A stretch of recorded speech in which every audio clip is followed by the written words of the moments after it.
If you've just started learning Czech, you have probably tried the Duolingo app, and after a few lessons you might have wondered why there are so many bizarre phrases, like in any other language, I suppose. So, as I always look at the bright side, I prepared 10 phrases at random order, which can actually help you learn Czech if we modify them a little bit. Hi everyone, I'm Teresa and welcome to my channel. So let's get started. The first phrase is, does the little dog have a phone? Má ten pejsek telefon? So this phrase seems quite innocent, but as you agree with me, we would never say this in any language. So let me suggest how you can actually replace it. Má tvoje dítě telefon? Or just simply, máš telefon? Do you have a phone? So this is actually useful. Pes is a word for dog, and we have a diminutive, pejsek, a little dog. Let's move on to the second phrase. The spider is in my soup. Ten pavouk je v mé polévce. I don't see the probability of this happening, but you can actually have a hair in your soup. So v polévce je vlas, or v polévce je chlup. But if you want a phrase with the spider, you can say tamhle je pavouk. There's a spider over there. Now let's move on to the third phrase. The woman swims among the turtles. Ta žena plave mezi želvami. So if you're in a tropical destination, you can actually use this phrase, I guess. But let's face it, in everyday life, if you're talking about a turtle, you can modify this phrase and say ryba plave mezi želvami. There's a fish swimming among the turtles. Or plavu mezi želvami.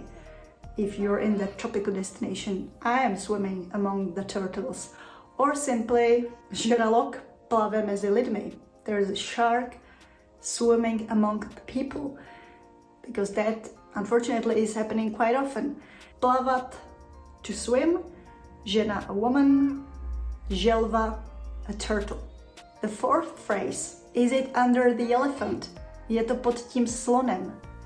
Which immediately, when I read this phrase, got me thinking about this phrase which I use every time. Je to pod stolem, or je to pod tím stolem. Is it under the table? This one you would use very often in Czech. Je to pod stolem, je to pod židlí. It's under a table, it's under the chair. Je to pod postelí, it's under the bed. So you have the preposition pod, under, and the piece of furniture that you like to add. Number 5 actually is quite interesting, because I think we would use this in Czech. It's too much for my small brain. To je příliš na můj malý mozek. Actually, we would simplify it a little bit and we would just say to je příliš na můj mozek. It's too much for my brain.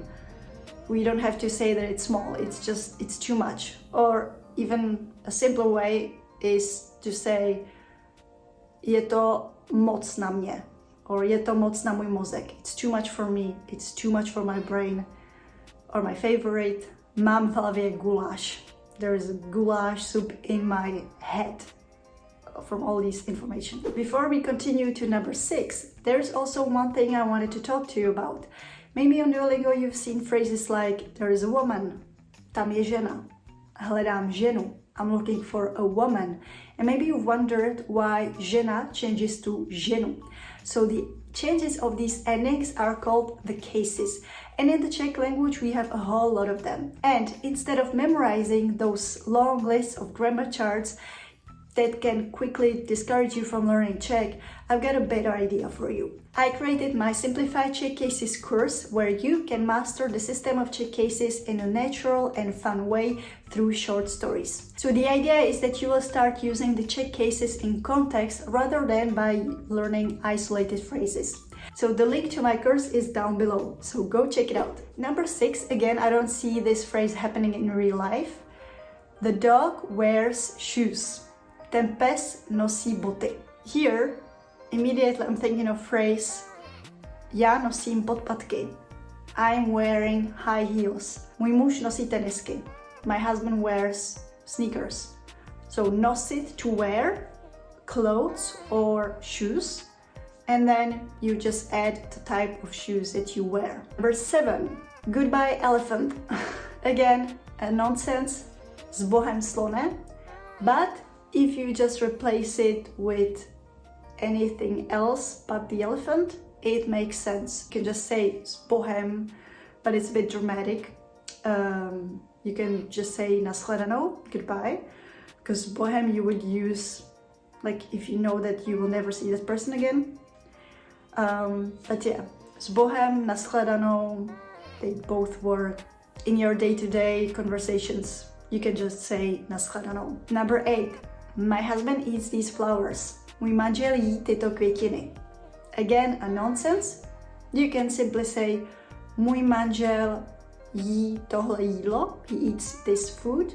Or můj manžel kupuje tyhle květiny. He buys these flowers. So můj manžel or moje manželka, my wife. Moje manželka kupuje tyhle květiny. Moje manželka jí sushi. She eats sushi, she buys these flowers. You get the idea. Number 9. Good morning, turtle, how are you? Dobré ráno, želvo, jak se máš? Maybe you can hear this in fairy tales, but again, in real life, just replace turtle with any name or anything like sir, lady, etc. Or just simply, you can say dobré ráno, jak se máš? Good morning, how are you doing?